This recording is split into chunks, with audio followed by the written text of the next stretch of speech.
Hello everyone and welcome to this edition of Inside the Naval Postgraduate School. I'm your host Alan Richmond from the Rose Garden here at NPS in Monterey, California, right here on the Pentagon Channel. Welcome to the show. Well, in this episode we'll highlight one of our recent international graduate students.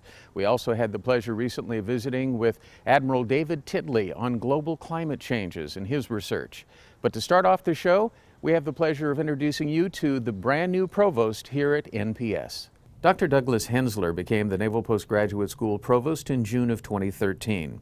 Since 2008, Dr. Hensler was the Dean of the W. Frank Barton School of Business at Wichita State University. The Barton School of Business is the leading business school in Kansas, placing most of its graduates in international businesses, innovative organizations, and state-of-the-art industries.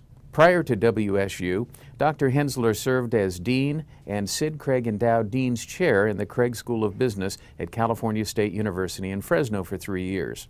For 8 years prior to that, Dr. Hensler served at the University of Colorado at Boulder as the W. Edwards Deming Distinguished Professor of Management, a joint appointment of the College of Engineering and Applied Science and the Leeds School of Business. He also served as co-executive director of the Robert H. and Beverly A. Deming Center for Entrepreneurship. Dr. Hensler has traveled extensively and built a network of international contacts and partnerships. Before returning to the academic community, Dr. Hensler achieved a highly successful management career that includes 13 years in project, staff, and line management positions at 2 technology-driven companies. Well, thank you very much for taking time to appear with us here on Inside the Naval Postgraduate School. And welcome. You're the 14th Provost for the Naval Postgraduate School. I'm sure you're very pleased about that. Tell us a little bit about your feelings. Well, it's just terrific on a number of fronts. As I mentioned early at the point of announcement, this really is kind of the culmination of a career for me in industry, working in the Naval nuclear program, and then also in launch vehicles on the Air Force side of things. And then the industrial work continued and then on into academia. So it's a chance for me to bring to bear a fairly wide array of assets from my career. So I just view this as the apex of my career. Well, you certainly have a varied background from private industry as well as coming from Wichita State. Talk a little bit about your experience. Well, Wichita State's one of the 3 research institutions in the state of Kansas, and my undergraduate degree is in engineering, aero engineering specifically, and they're huge in the aero area with all the aviation companies in Wichita, and in particular in the composites area. It's really a core composites area in the United States. Well, obviously you've been here a short time, but I'm sure that you have an agenda of things that you'd like to accomplish in the near future. Right now, it's really important for us to if you will, hunker down into developing some really strong, straightforward processes that'll help us move the group along in a very important area from a cultural standpoint, and that is there is a great deal of uncertainty right now here. And uncertainty often results in fear. And I come from the Deming School of Thought with regard to management, and one of his main points, I think maybe the most important one, was to drive out fear. So, there are people that feel anxious. There's a lot of uncertainty because of all the different forces that have come into the institution, and I think it's really central in terms of moving this forward that we help people get through that. Before arriving, what did you know about the Naval Postgraduate School, and now that you're here, has your thinking changed at all? I would say yes. I tried to get into the institution about 20 years ago, maybe 22 years ago. I applied for a position in the business school. So NPS has been on my radar for quite a while. At that time, I think I had an image of not as much research, and I think at the time there wasn't the degree of research going on. The place has really blossomed in that arena, and I think quite appropriately. It's a graduate institution, so it needs a very strong research profile. As we move forward, though, we'll be looking at what belongs in our sandbox of research and education, and making sure that the research leads to educating our students. Now, that may be 5, 10, 15 years later, but it is essential that we continue to draw these links between what we're doing in the laboratories, what we're doing in places of thought, to educating military officers, in particular naval officers and Marine Corps officers. That's really at our core mission. Let's talk for just a moment about some of the opportunities that you see ahead and some of the challenges. Well, as I mentioned earlier, the challenge for me is to get up to speed on all the lingo and then all the intricacies of NPS. It's got so many different things going on and funded from a lot of different sources. We have our main allocation that supports our core mission of educating military officers. We're doing a tremendous amount of reimbursable research. We're doing a tremendous amount of reimbursable education that's essential not just to the Department of Defense, but we have some State Department involvement too. So as we move forward, I just need to coalesce these things and then also work with the support people in contracts and legal and financial in developing really strong processes that make us efficient and effective. We are a little fragmented now. We need to coalesce that. In your opinion, what makes the Naval Postgraduate School so relevant to today's military, particularly the Navy Marine Corps team? You know, we have a statement on our website that said this is the nation's finest defense university. I think it's the world's finest defense university. And that has two pieces. One is just standing out in the world, but the other part is we are indeed a global institution. We have military officers from our allies coming in here. We had a new group of flag officers join us yesterday for 4 weeks in a course taught by Dermi. And so it's a world-renowned institution, and it is a Category 1 institution. There's nothing else like this in the world. I'm wondering if you can share your observations and thinking about the faculty and staff here at NPS. You know, I was introduced at the reception for these flag officers last night, and Francois said, well, this is our new provost, this is the top academic in the institution, and I had to interrupt him and I said I wouldn't go that far because this institution is full of world-class minds working on defense-related issues. And so it's just mind-boggling that I get to be involved with these people. The students, I think clearly it's the finest group of students in the world. And I say that because you won't find very many institutions that are graduate institutions only. You could go down to Caltech. They've certainly got a great group of students. But in terms of the commitment to the mission, our students, particularly, you know, all the military officers, they are honed in on why they're here. They're here to learn. And so I think it flips over on the faculty. If you're not cutting it as a faculty member here, you may not be able to last. Okay? And for most faculty, that's a dream. I mean, it's a dream for a faculty to be challenged across the board in the classroom like they are from our students. And that's really what makes this worth it, I think, for faculty. It would for me, is having a tremendous group of students who challenge me. Because our enterprise really isn't teaching, it's co-learning. And we should be co-learning with our students. And there's no better setting to do that than a graduate institution. Well, as we fast forward into the next decade, as you look back, what would you like people to say about your accomplishments, or what would you like to have accomplished? We got a really smooth running machine in terms of our processes, and because of that, our social interactions got to the point where when people woke up in the morning, they couldn't wait to get in here. We have a lot of that now. But somebody asked me one time in an interview to identify the ideal faculty member. And my answer is, it's the individual who wakes up in the morning and cannot wait to get to work. So it will be creating that environment where we have smooth running operations so people don't get distracted by hang-ups in our process. They get to focus on their passion and their work. And we're facilitating that. If we create that environment, then we will have achieved something really pretty remarkable, I think. Well, once again, congratulations on your appointment as the 14th Provost here at the Naval Postgraduate School. Welcome aboard. We wish you all the best. Well, thank you very much. It's great to be here, and Janie joins me in that. We're having already a really terrific time on the peninsula and beyond the peninsula. So thank you very much.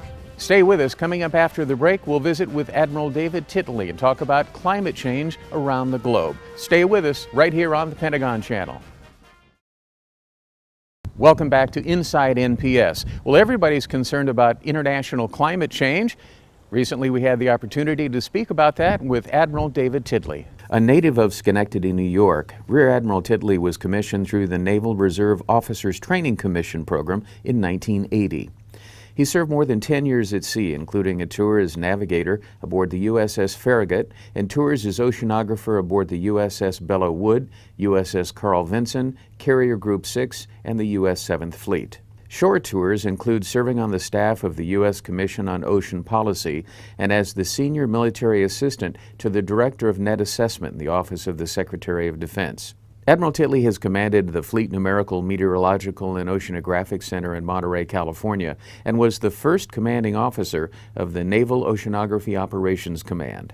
Education includes a Bachelor of Science in Meteorology from Pennsylvania State University, a Master of Science degree in Meteorology and Physical Oceanography, and a doctorate in Meteorology, both from the Naval Postgraduate School. He attended the Massachusetts Institute of Technology Seminar 21 on Foreign Politics, International Relations, and National Interest, and is a Fellow of the American Meteorological Society. In 2009, he assumed duties as Oceanographer and Navigator of the Navy and Director Task Force Climate Change. In 2011, he assumed responsibility for Navy Space and Maritime Domain Awareness. In 2012, he became Acting Assistant Deputy Chief of Naval Operations for Information Dominance. Well, Admiral, first of all, thank you for taking time to appear with us here on Inside the Naval Postgraduate School.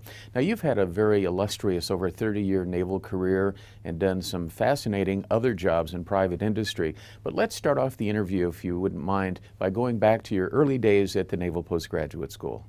Sure. I came to the postgraduate school the very first time in the late 1980s. I had just come off USS Belleau Wood, one of our amphibious ships, as the ship's oceanographer. And we had done some interesting things in the Arctic, although I didn't realize at the time it was kind of foreshadowing what I would be doing about 2 or 3 decades later. Back then, as some of your viewers may remember, it was the height of the maritime strategy.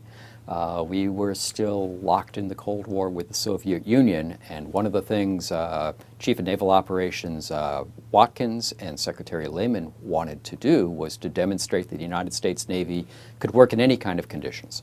So we went up to Alaska, to Shimia Island, and landed Marines on Super Bowl Sunday. So that was quite an event. So as a young oceanographer, you went from where really not too many people cared about the weather down off San Diego in Southern California to everybody from 3rd Fleet Commander, who was riding the ship at the time, on down to the most junior mess cook, was pretty interested in the impacts of weather, and especially in an Arctic environment, and how our Navy would be able to fight in that.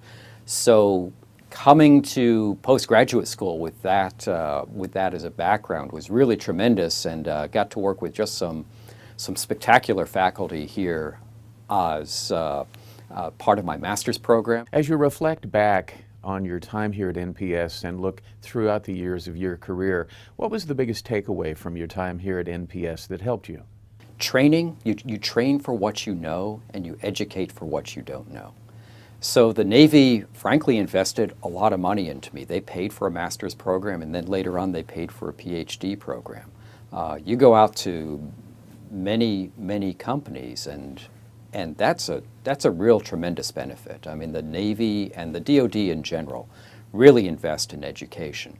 Well, my research for my PhD was actually in hurricanes and typhoons and why they intensify so fast. And it's a very important problem, and we're still making headway in that.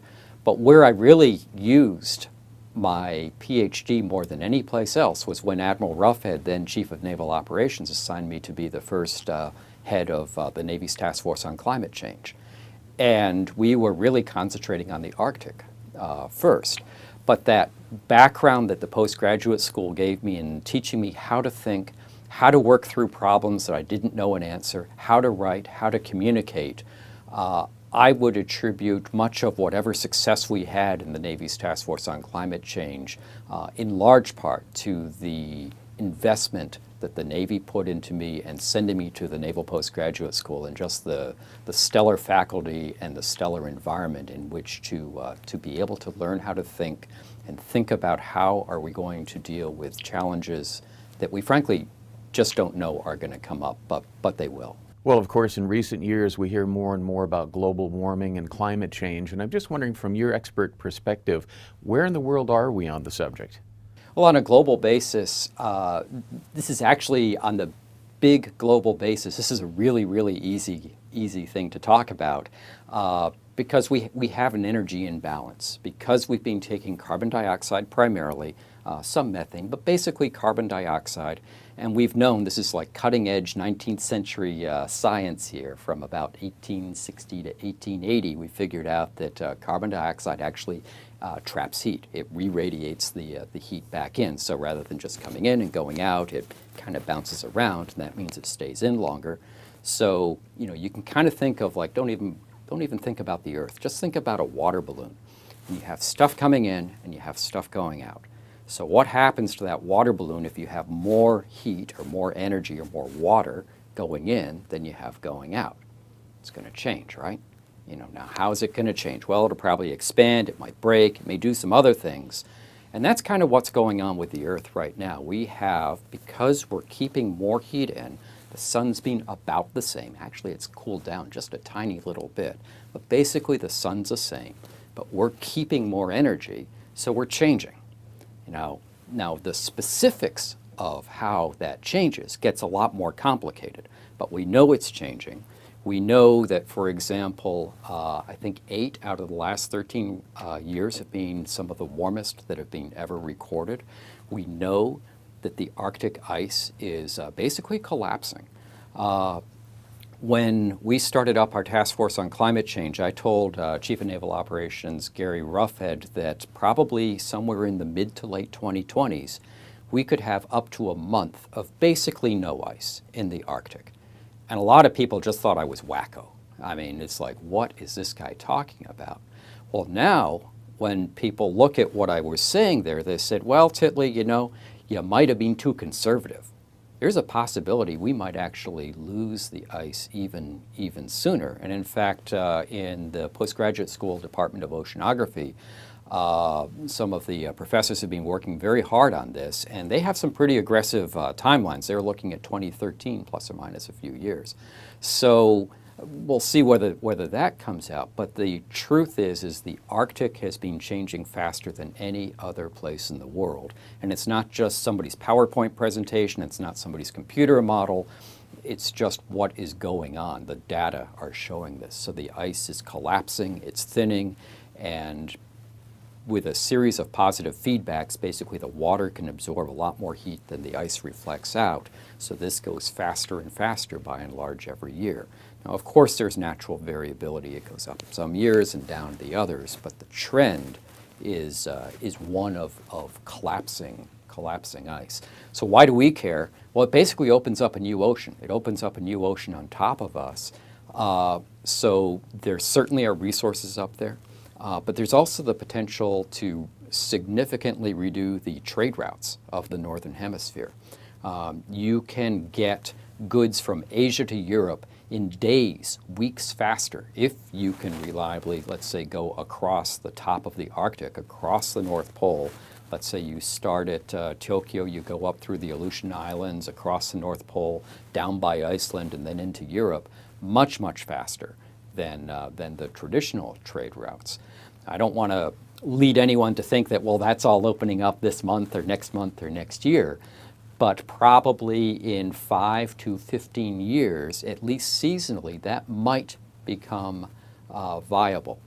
And there's big money on both sides of this bet, if you will. I have heard some very, very reputable senior executives in shipping companies saying the economics will not work. It's not going to happen. On the other hand, I sound like an economist, don't I? There are very smart people in Singapore, China, Republic of Korea, Japan, European Union, Finland, who are investing millions of dollars of private capital to figure out how to make this work. So I've got smart people on both sides of this. So as a national security professional, you know, I'm not going to frankly bet on one or the other because I could be wrong and the consequences could be pretty pretty significant. So what we need to do is consider these possibilities or scenarios, and then you do like tabletop exercises, or I guess we would call them war games, to see what are the kind of capabilities that, let's say, the U.S. Navy, the United States Coast Guard, infrastructure, what type of domain awareness, what type of ice forecasting, weather forecasting, charting, all of those capabilities, what would be required so that if, let's say, in 2 decades, the President were to turn to the Chairman of the Joint Chiefs or the Chief of Naval Operations and say, so, what are we doing up here? We're not kind of given what I call the RCA puppy dog look to the President saying, well, you know, boss, we hadn't really thought of that. That would be a tragedy. Well, Admiral, thank you very much for taking time for appearing on the show, and thank you for your unique contributions and your great service to our country. Welcome home to NPS. Well, thanks so much. I appreciate the opportunity. Thank you. Well, stay with us. More to come on Inside NPS here on the Pentagon Channel as our own Natalie Stamey looks at one of our international graduate students. Stay with us. Welcome back to the show. Well, time now for the NPS Spotlight to follow one of our international graduates. Here's Natalie Stamey with the story. President Lyndon Johnson once spoke of the importance of international education when he said, "Education lies at the heart of every nation's hope and purposes, and it must lie at the heart of our international relations." Here at the Naval Postgraduate School, international education is more than just an ideal, it's an ongoing reality. These flags represent the home countries of the nearly 200 international students who are currently enrolled on campus. They come from countries around the world to embark in an experience that will change their lives forever and also shape the identity of the Naval Postgraduate School. Coming from Chile, I'm part of the Chilean Navy. My main job was make surveys for nautical charts, and then the Chilean Navy appointed me to came here to study at NPS. For the past 2 years, Lieutenant Carlos Zuniga has called Monterey, California, and the Naval Postgraduate School his home. Relocating from his native Chile was an opportunity this naval hydrographer did not want to pass up. Very excited, especially because it was one of my plans in my career, to have a master's degree, and if it's outside of the country, it's even better. Each year, international students representing over 35 countries are enrolled in master's programs at NPS. Their studies take them through the core curriculum of their program, while at the same time requiring that they also take English courses. Classes at the Naval Postgraduate School are taught strictly in English, a detail that means these students are often putting in double the effort and double the time. They have to follow the same program as our U.S. students. So they're up, I would say a lot of them are up later hours than our U.S. students, trying to figure out everything and reading and keeping up with the course load. When I start taking classes, I record all the voice, and I had to re-listen all the lectures. Though special exceptions are not granted, that's not to say these students arrive without support. The International Graduate Programs Office serves as a haven of resources for new students, as it is responsible for the cultural, social, and academic integration of the military students and their families into the Naval Postgraduate School. Our office is their first stop, so many questions they have. They come in, where will I live? Where do I find a car? Medical, what about if my wife or husband or my children, if they get sick, where do I take them? So all those are very important questions, and we try to address them. They try to find sponsors for international students. The sponsor, as I told you, is very important for our beginning. We were lucky as well because I had a really good sponsor who helped me a lot with all the small things like bank account, get a car, get a house, and some of these things which are difficult for a person who's coming from a different country. This cultural instruction is not just a one-way exchange, as each family brings a wealth of cultural knowledge from their home country that serves to broaden the international understanding at NPS through educational exchange. They're unique because we have students from around the world. So they're bringing their cultures to us, teaching us things that we've never heard of or have learned ourselves. So they're showcasing what they have to offer from their country to us. So it's a fascinating blend of cultures here. In the beginning, I never thought that I would have friends from Norway, Australia, Turkey, Argentina, Colombia, Nigeria. So that gave us the opportunity to have a really good and strong network around the world. In terms of a strong network with American officers and the other officers of different countries. Also, it's good. It's always good to know another person in a different place, because if I have any problem, especially in my area that is part of like a scientist area, if we can share a lot of knowledge. Creating international citizens while furthering international relations. It's a remarkable process that both American and international officers benefit from during their time at the Naval Postgraduate School. It's an opportunity that, despite its many adjustments, Lieutenant Zuniga says he and his family are better for having experienced. For me, this has been the two most important years and of my career, because I could combine hard studies with a really good family life. This year saw the return of the highly anticipated NPS International Day after the event had gone on hiatus in 2010. Sponsored by the International Executive Committee, this event had international students and their families displaying their native foods and traditions, and it drew in over 1,500 local residents. We'd like to thank the International Graduate Programs Office for supporting our students and their families, and we wish Lieutenant Zuniga much success in his naval career. For Inside NPS, here on the Pentagon Channel, I'm Natalie Stamey. Thanks, Natalie. Well, that's it for this edition of Inside the Naval Postgraduate School. From Monterey, California, I'm your host, Alan Richmond, right here on the Pentagon Channel. Thanks for joining us. We'll see you again soon.